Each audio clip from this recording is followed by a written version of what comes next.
Eyewitness News Nightcast, the Rio Grande Valley's highest-rated newscast with the Valley's most experienced news team. Thanks for joining us tonight on Nightcast. I'm Peter Torgerson. And I'm Letty Valadez.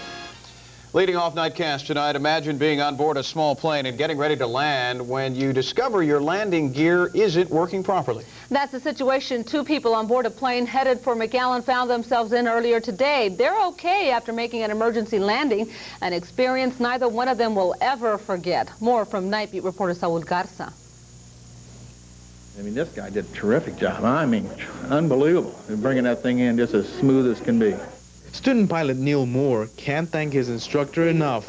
The landing gear of the Beechcraft Sundown single-engine plane they were in became damaged. The pilot, who asked not to be identified, took control and landed the aircraft.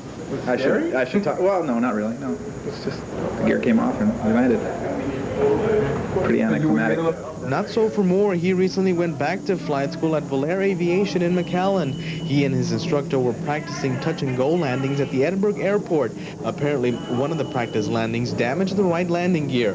After discovering the problem, they advised the McAllen Tower they were coming in for an emergency landing. It was kind of anxious there at a few moments, but, you know, thank goodness we had a very good instructor, and I think that made a lot of difference. You know, took care of, went through the procedures, we pulled out the books, we went through the procedures and everything. And so I was really gave me a great deal of confidence, to put it that way. Moore says although his experience was a scary one, it could have been worse. So will he continue flying? Oh, absolutely, yes. I mean, I feel he really instilled a great deal of confidence in on the, you know, everything was done exactly 1, 2, 3, and I felt very good about the whole thing. And after that rough landing, the plane only received minor damage. Saul Garza, Channel 5 Eyewitness News Nightcast, McAllen. Boy, Dad.